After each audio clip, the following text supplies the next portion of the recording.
নমস্কার। গল্প আমার ভাষা চ্যানেলের আজকের নিবেদন কবিগুরু শ্রী রবীন্দ্রনাথ ঠাকুরের লেখা ছোট গল্প ঘাটের কথা।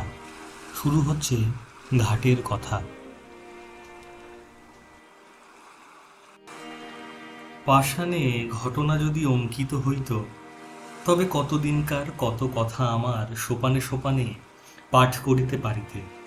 পুরাতন কথা যদি শুনিতে চাও, তবে আমার এই ধাপে বইস, মনোযোগ দিয়া জলকল্লোলে কান পাতিয়া থাকো। বহুদিনকার কত বিস্তৃত কথা শুনিতে পাইবে।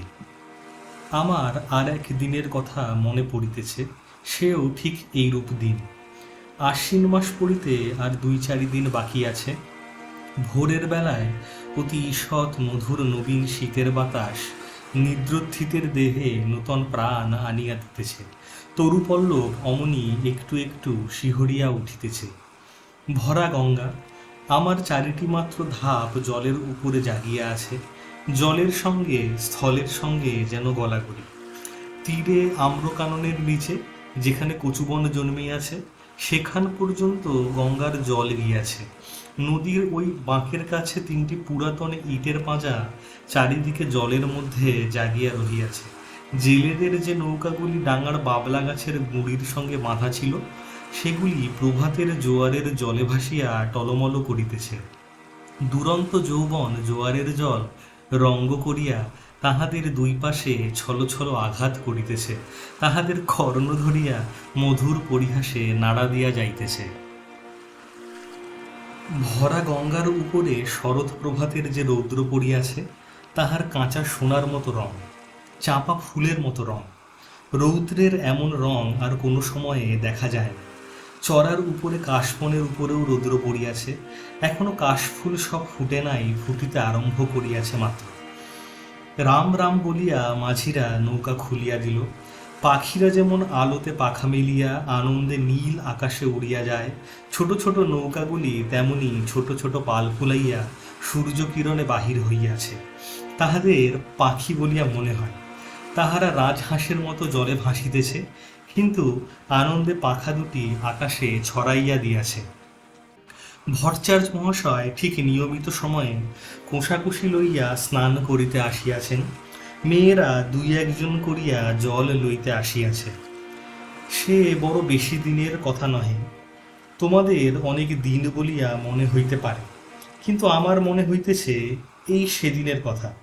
আমার দিনগুলি কিনা গঙ্গার স্রোতের উপর খেলাইতে খেলাইতে ভাসিয়া যায়। বহুকাল ধরিয়া স্থিরভাবে তাহাই দেখিতেছি, এই জন্য সময় বড় দীর্ঘ বলিয়া মনে হয় না। আমার দিনের আলো রাত্রের ছায়া প্রতিদিন গঙ্গার উপরে পড়ে, আবার প্রতিদিন গঙ্গার উপর হইতে মুছিয়া যায়। কোথাও তাহাদের ছবি রাখিয়া যায় না। সেই জন্য যদিও আমাকে বৃদ্ধের মতো দেখিতে হইয়াছে, আমার হৃদয় চিরকাল নবীন। বহু বৎসরের স্মৃতির শৈবাল ভারে আচ্ছন্ন হইয়া আমার সূর্যকিরণ মারা পড়ে নাই। দৈবাৎ একটি ছিন্ন শৈবাল ভাসিয়া আসিয়া গায়ে লাগিয়া থাকে, আবার স্রোতে ভাসিয়া যায়। তাই বলিয়া যে কিছু নাই এমন বলিতে পারি না। যেখানে গঙ্গার স্রোত পৌঁছায় না, সেখানে আমার ছিদ্রে ছিদ্রে যে লতাগুল্ম শৈবাল জন্মিয়াছে, তাহারাই আমার পুরাতনের সাক্ষী। তাহারাই পুরাতন কালকে স্নেহপাশে বাঁধিয়া চিরদিন শ্যামল মধুর, চিরদিন নূতন করিয়া রাখিয়াছে।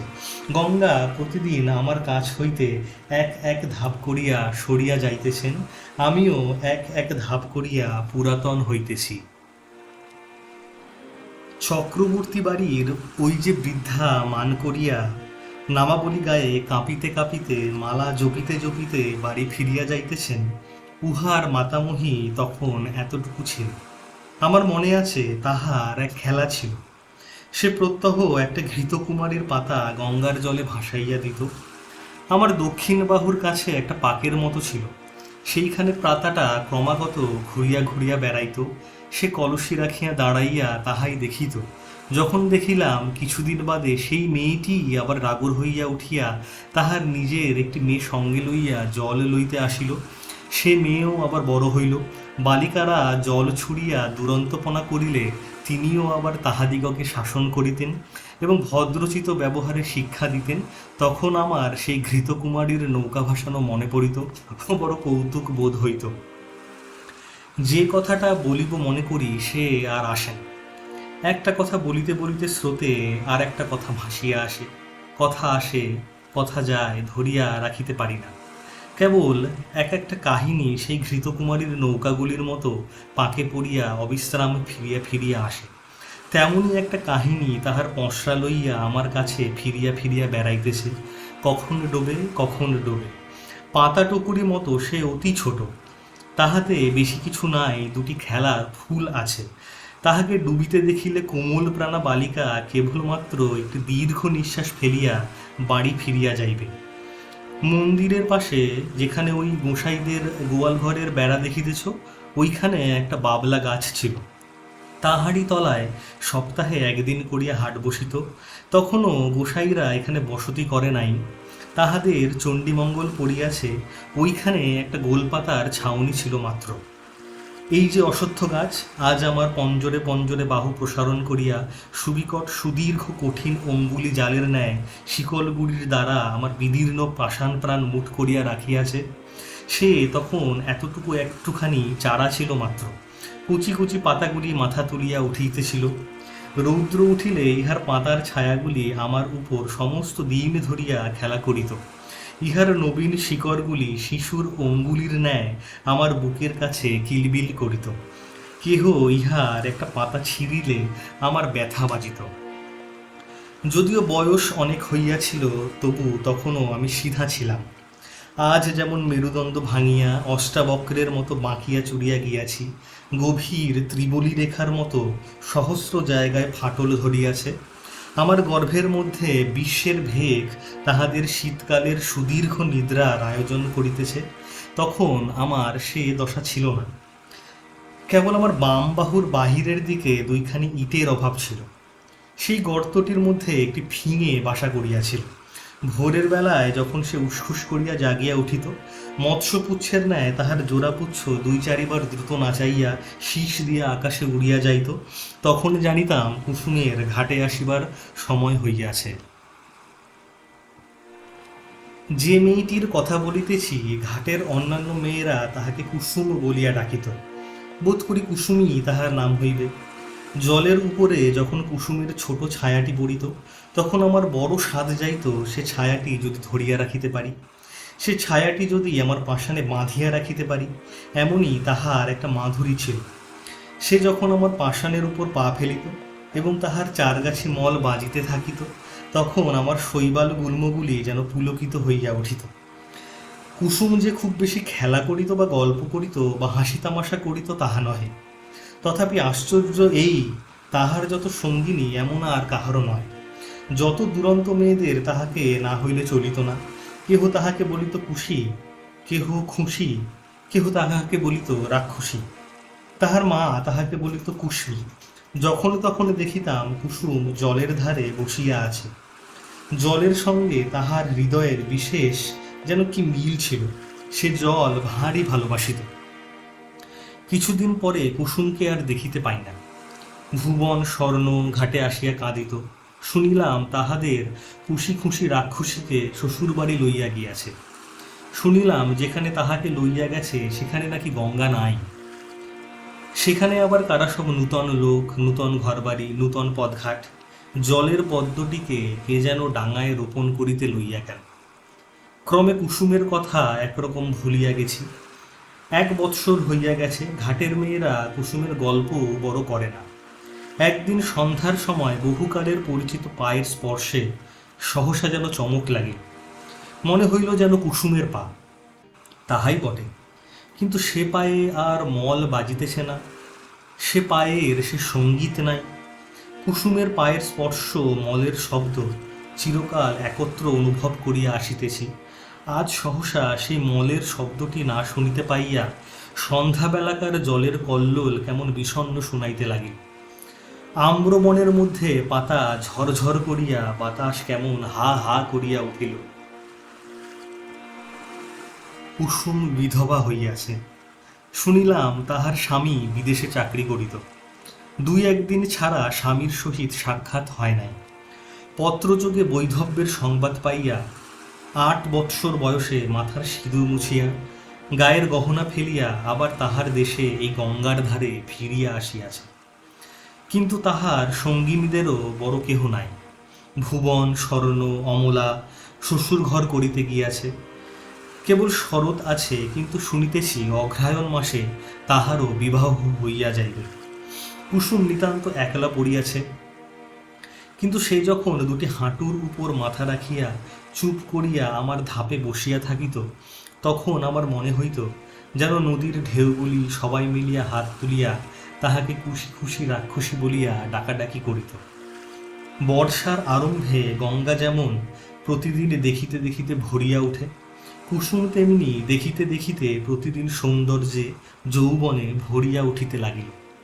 কিন্তু তাহার মলিন বসন, করুণ মুখ, শান্ত স্বভাবে তাহার যৌবনের উপর এমন একটি ছায়াময় আবরণ রচনা করিয়া দিয়াছিল যে সে যৌবন, সে বিকশিত রূপ সাধারণের চোখে পড়িত না। কুসুম যে বড় হইয়াছে এ যেন কেহ দেখিতেই পায় না। আমি তো পাইতাম না। আমি কুসুমকে সেই বালিকাটির চেয়ে বড় কখনো দেখি নাই। তাহার মল ছিল না বটে, কিন্তু সে যখন চলিত আমি সেই মলের শব্দ শুনিতে পাইতাম। এমন করিয়া 10 বৎসর কাটিয়া গেল। গাঁয়ের লোকেরা কেহ যেন জানিতেই পারিল না। এই আজ যেমন দেখিতেছি, সে বৎসরও ভাদ্র মাসের শেষাশেষি এমন এক দিন আসিয়াছিল। তোমার প্রপিতামহীরা সেদিন সকালে উঠিয়া এমনিতর মধুর সূর্যের আলো দেখিতে লইয়াছিলেন। তাহারা যখন এতখানি ঘোমটা টানিয়া কলসে তুলিয়া লইয়া আমার উপরে প্রভাতের আলো আরো আলোময় করিবার জন্য গাছপালার মধ্য দিয়া গ্রামের উঁচু নিচু রাস্তার ভিতর দিয়া গল্প করিতে করিতে চলিয়া আসিতেন, তখনও তোমাদের সম্ভাবনাও তাহাদের মনের এক পার্শ্বে উদিত হইত না। তোমরা যেমন ঠিক মনে করিতে পারো না, তোমাদের দিদিমারাও সত্য সত্যই একদিন খেলা করিয়া বেড়াইতেন। আজিকার দিন যেমন সত্য, যেমন জীবন্ত, সেদিনও ঠিক তেমনই সত্য ছিল। তোমাদের মতো তরুণ হৃদয়খানি লইয়া সুখে দুঃখে তাহারা তোমাদের মতোই টলমল করিয়া দুলিয়াছেন। তেমনি আজিকার এই শরতের দিন তাহারা হীন, তাহাদের সুখ দুঃখের স্মৃতিলেশ মাত্রহীন আজিকার এই শরতের সূর্যকরোজ্জ্বল আনন্দচ্ছবি তাহাদের কল্পনার নিকটে তদাপেক্ষাও অগোচর ছিল। সেদিন ভোর হইতে প্রথম উত্তরের বাতাস অল্প অল্প করিয়া বহিতে আরম্ভ করিয়া ফুটন্ত বাবলা ফুলগুলি আমার উপরে এক আধটা উড়াইয়া ফেলিতেছিল। আমার পাষাণের উপরে একটু একটু শিশিরের রেখা পড়িয়াছিল। সেই দিন সকালে কোথা হইতে গৌরতনু সৌমজ্জ্বল মুখচ্ছবি দীর্ঘকাল এক নবীন সন্ন্যাসী আসিয়া আমার সম্মুখস্থ ওই শিব মন্দিরে আশ্রয় লইলেন। সন্ন্যাসীর আগমন বার্তা গ্রামে রাষ্ট্র হইয়া পড়িল। মেয়েরা কলসি রাখিয়া বাবা ঠাকুরকে প্রণাম করিবার জন্য মন্দিরে গিয়া ভিড় করিল। ভিড় প্রতিদিন বাড়িতে লাগিল। একে সন্ন্যাসী, তাহাতে অনুপম রূপ, তাহাতে তিনি কাহাকেও অবহেলা করিতেন না। ছেলেদের কোলে লইয়া বসাইতেন, জননীদিগকে ঘরকন্যার কথা জিজ্ঞাসা করিতেন। নারী সমাজে অল্পকালের মধ্যেই তাহার অত্যন্ত প্রতিপত্তি হইল। তাহার কাছে পুরুষ বিস্তর আসিত। কোনোদিন ভাগবত পাঠ করিতেন, কোনোদিন ভগবদ্গীতার ব্যাখ্যা করিতেন, কোনোদিন মন্দিরে বসিয়া নানা শাস্ত্র লইয়া আন্দোলন করিতেন। তাহার নিকটে কেহ উপদেশ লইতে আসিত, কেহ মন্ত্র লইতে আসিত, কেহ রোগের ঔষধ জানিতে আসিত। মেয়েরা ঘাটে আসিয়া বলাবলি করিত, আহ কি রূপ! মনে হয় যেন মহাদেব সশরীরে তাহার মন্দিরে আসিয়া অধিষ্ঠিত হইয়াছেন। যখন সন্ন্যাসী প্রতিদিন প্রত্যুষে সূর্যোদয়ের পূর্বে শুকতারাকে সম্মুখে রাখিয়া গঙ্গার জলে নিমগ্ন হইয়া ধীর ও গম্ভীর স্বরে সন্ধ্যাবন্দনা করিতেন, তখন আমি জলের কল্লোল শুনিতে পাইতাম না। তাহার সেই কণ্ঠস্বর শুনিতে শুনিতে প্রতিদিন গঙ্গার পূর্ব উপকূলের আকাশ রক্তবর্ণ হইয়া উঠিত। মেঘের ধারে ধারে অরুণ রঙের রেখা পড়িত। অন্ধকার যেন বিকশোন্মুখ পুরীর আবরণপুটের মতো ফাটিয়া চারিদিকে নামিয়া পড়িত, এবং আকাশ রোবরে উষাকুসুমের লাল আভা অল্প অল্প করিয়া বাহির হইয়া আসিত। আমার মনে হইত যে এই মহাপুরুষ গঙ্গার জলে দাঁড়াইয়া পূর্বের দিকে চাহিয়া যে এক মহামন্ত্র পাঠ করেন, তাহারই এক একটি শব্দ উচ্চারিত হইতে থাকে, এবং নিশিথিনীর কুহক ভাঙিয়া যায়, চন্দ্র তারা পশ্চিমে নামিয়া পড়ে, সূর্য পূর্বাকাশে উঠিতে থাকে, জগতের দৃশ্যপট পরিবর্তিত হইয়া যায়। এ যেন মায়াবী। স্নান করিয়া যখন সন্ন্যাসী হোম শিখার ন্যায় তাহার দীর্ঘ শুভ্র পুণ্যতনু লইয়া জল হইতে উঠিতেন, তাহার জটাজুট হইতে জল ঝরিয়া পড়িত, তখন নবীন সূর্যকিরণ তাহার সর্বাঙ্গে পড়িয়া প্রতিফলিত হইতে থাকিত। এমন আরও কয়েক মাস কাটিয়া গেল। চৈত্র মাসে সূর্যগ্রহণের সময় বিস্তর লোক গঙ্গা স্নানে আসিল। বাবলাতলায় মস্ত হাট বসিল। এই উপলক্ষে সন্ন্যাসীকে দেখিবার জন্য লোক সমাগম হইল। যে গ্রামে কুসুমের শ্বশুরবাড়ি, সেখান হইতে অনেকগুলি মেয়ে আসিয়াছিল। সকালে আমার ধাপে বসিয়া সন্ন্যাসী জপ করিতেছিলেন। তাহাকে দেখিয়াই সহসা একজন মেয়ে আর একজনের গা টিপিয়া বলিয়া উঠিল, ও লোক, এ যে আমাদের কুসুমের স্বামী। আর একজন আঙুলে দুই ঘোমটা কিছু ফাঁক করিয়া ধরিয়া বলিয়া উঠিল, ও মা, তাই তো গা, এ যে আমাদের চাটুর্যেদের বাড়ির ছোট দাদাবাবু। আর একজন ঘোমটার বড় ঘটা করিত না, সে কহিল, আহা, তেমনি কপাল, তেমনি নাক, তেমনি চোখ।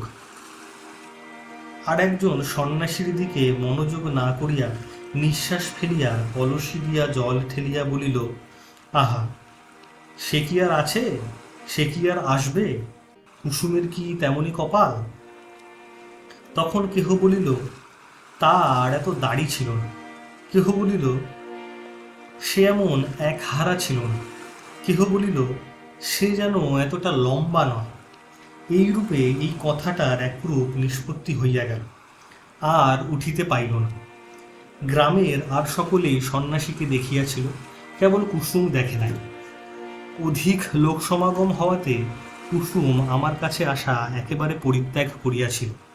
একদিন সন্ধ্যাবেলা পূর্ণিমা তিথিতে চাঁদ উঠিতে দেখিয়া বুঝি আমার পুরাতন সম্বন্ধ তাহার মনে পড়িল। তখন ঘাটে আর কেহ লোক ছিল না। ঝিঝি পোকা ঝি ঝি করিতেছিল। মন্দিরের কাঁসর ঘণ্টা বাজা এই কিছুক্ষণ হইল শেষ হইয়া গেল। তাহার শেষ শব্দতরঙ্গ ক্ষীণতর হইয়া পরপারের ছায়ামর বনশ্রেণীর মধ্যে ছায়ার মতো মিলাইয়া গেছে। পরিপূর্ণ জ্যোৎস্না, জোয়ারের জল ছলছল করিতেছে। আমার উপরে ছায়াটি ফেলিয়া কুসুম বসিয়া আছে। বাতাস বড় ছিল না, গাছপালা নিস্তব্ধ। কুসুমের সম্মুখে গঙ্গার বক্ষে অবারিত প্রসারিত জ্যোৎস্না। কুসুমের পশ্চাতে আশেপাশে ঝোপে ঝাপে গাছপালায়, মন্দিরের ছায়ায়, ভাঙা ঘরের ভিত্তিতে, পুষ্করিণীর ধারে তালবনে অন্ধকার গা ঢাকা দিয়া মুখে মুড়ি দিয়া বসিয়া আছে। ছাতিম গাছের শাখায় বাদুর ঝুলিতেছে। মন্দিরের চূড়ায় বসিয়া প্যাচক কাঁদিয়া উঠিতেছে। লোকালয়ের কাছে শৃগালের উচ্চ চিৎকার ধ্বনি উঠিল ও থামিয়া গেল। সন্ন্যাসী ধীরে ধীরে মন্দিরের ভিতর হইতে বাহির হইয়া আসিলেন। ঘাটে আসিয়া দুই এক সোপান নামিয়া একাকিনী রমণীকে দেখিয়া ফিরিয়া যাইবেন মনে করিতেছেন, এমন সময় সহসা কুসুম মুখ তুলিয়া পশ্চাতে চাহিয়া দেখিল। তাহার মাথার উপর হইতে কাপড় পড়িয়া গেল। ঊর্ধ্বমুখ ফুটন্ত ফুলের উপর যেমন জ্যোৎস্না পড়ে, মুখ তুলিতেই কুসুমের মুখের উপর তেমনি জ্যোৎস্না পড়িল। সেই মুহূর্তে উভয়ের দেখা হইল, যেন চেনাশোনা হইল। মনে হইল যেন পূর্বজন্মের পরিচয় ছিল। মাথার উপর দিয়া প্যাচক ডাকিয়া চলিয়া গেল। শব্দে সচকিত হইয়া আত্মসংবরণ করিয়া কুসুম মাথার কাপড় তুলিয়া দিল। উঠিয়া সন্ন্যাসীর পায়ের কাছে লুটাইয়া প্রণাম করিল।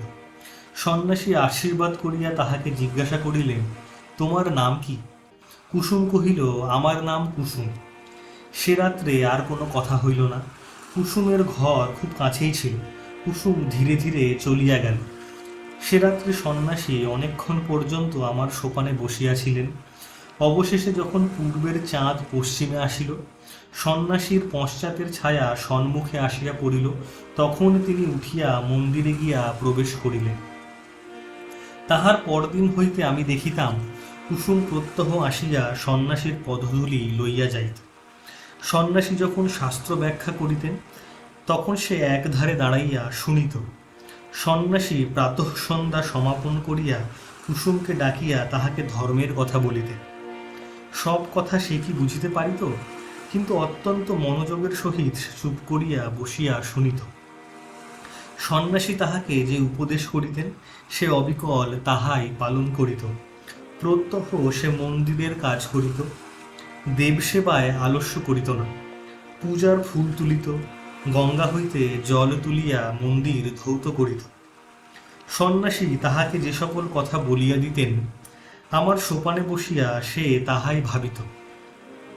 ধীরে ধীরে তাহার যেন দৃষ্টি প্রসারিত হইয়া গেল, হৃদয় উদ্ঘাটিত হইয়া গেল। সে যাহা দেখে নাই তাহা দেখিতে লাগিল, যাহা শোনে নাই তাহা শুনিতে লাগিল। তাহার প্রশান্ত মুখে যে একটা ম্লান ছায়া ছিল, তাহা দূর হইয়া গেল। সে যখন ভক্তিভরে প্রভাতে সন্ন্যাসীর পায়ের কাছে লুটাইয়া পড়িত, তখন তাহাকে দেবতার নিকটে উৎসর্গীকৃত শিশির ধৌত পূজার ফুলের মতো দেখাইত। একটা সুবিমল প্রফুল্লতা তাহার সর্বশরীর আলো করিয়া তুলিল। শীতকালের এই অবসান সময়ে শীতের বাতাস বয়। আবার এক একদিন সন্ধ্যাবেলায় সহসা দক্ষিণ হইতে বসন্তের বাতাস দিতে থাকে। আকাশে হিমের ভাব একবারে দূর হইয়া যায়। অনেকদিন পরে গ্রামের মধ্যে বাঁশি বাজিয়া উঠে, গানের শব্দ শুনিতে পাওয়া যায়। মাঝিরা স্রোতে নৌকা ভাসাইয়া দাঁড় বন্ধ করিয়া শ্যামের গান গাহিতে থাকে। শাখা হইতে শাখান্তরে পাখিরা সহসা পরম উল্লাসে উত্তর প্রত্যুত্তর করিতে আরম্ভ করে। সময়টা এইরূপ আসিয়াছে। বসন্তের বাতাস লাগিয়া আমার পাষাণ হৃদয়ের মধ্যে অল্পে অল্পে যেন যৌবনের সঞ্চার হইতেছে। আমার প্রাণের ভিতরকার সেই নবযৌবনোচ্ছ্বাস আকর্ষণ করিয়াই যেন আমার লতাগুল্মগুলি দেখিতে দেখিতে ফুলে ফুলে একেবারে বিকশিত হইয়া উঠিতেছে। এ সময় কুসুমকে আর দেখিতে পাই না। কিছুদিন হইতে সে আর মন্দিরেও আসে না, ঘাটেও আসে না। সন্ন্যাসীর কাছে তাহাকে আর দেখা যায় না। ইতিমধ্যে কি হইল আমি কিছুই জানিতে পারি নাই। কিছুকাল পরে একদিন সন্ধ্যাবেলায় আমারই সোপানে সন্ন্যাসীর সহিত কুসুমের সাক্ষাৎ হইল। কুসুমের মুখ নত করিয়া কহিল, প্রভু, আমায় কি ডাকিয়া পাঠাইয়াছেন? হ্যাঁ, তোমাকে দেখিতে পাই না কেন? আজকাল দেবসেবায় তোমার এত অবহেলা কেন? কুসুম চুপ করিয়া রহিল। আমার কাছে তোমার মনের কথা প্রকাশ করিয়া বলো। কুসুম ঈষৎ মুখ ফিরাইয়া কহিল, প্রভু, আমি পাপীয়সী, সেই জন্যই এই অবহেলা। সন্ন্যাসী অত্যন্ত স্নেহপূর্ণ স্বরে বলিলেন, কুসুম, তোমার হৃদয়ে অশান্তি উপস্থিত হইয়াছে, আমি তাহা বুঝিতে পারিয়াছি। কুসুম যেন চমকিয়া উঠিল।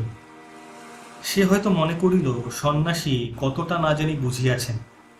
তাহার চোখ অল্পে অল্পে জলে ভরিয়া আসিল। সে সেইখানে বসিয়া পড়িল, মুখে আঁচল ঢাকিয়া সোপানে সন্ন্যাসীর পায়ের কাছে বসিয়া কাঁদিতে লাগিল। সন্ন্যাসী কিন্তু দূরে সরিয়া গিয়া কহিলেন, তোমার অশান্তির কথা আমাকে সমস্ত ব্যক্ত করিয়া বলো, আমি তোমাকে শান্তির পথ দেখাইয়া দিব। কুসুম অটল ভক্তির স্বরে কহিল, কিন্তু মাঝে মাঝে থামিল, মাঝে মাঝে কথা বাঁধিয়া গেল। আপনি আদেশ করেন তো অবশ্য বলিব, তবে আমি ভালো করিয়া বলিতে পারিব না। কিন্তু আপনি বোধ করি মনে মনে সকলেই জানিতেছেন। প্রভু, আমি একজনকে দেবতার মতো ভক্তি করিতাম, আমি তাহাকে পূজা করিতাম। সেই আনন্দে আমার হৃদয় পরিপূর্ণ হইয়াছিল। কিন্তু একদিন রাত্রে স্বপ্নে দেখিলাম যে তিনি আমার হৃদয়ের স্বামী।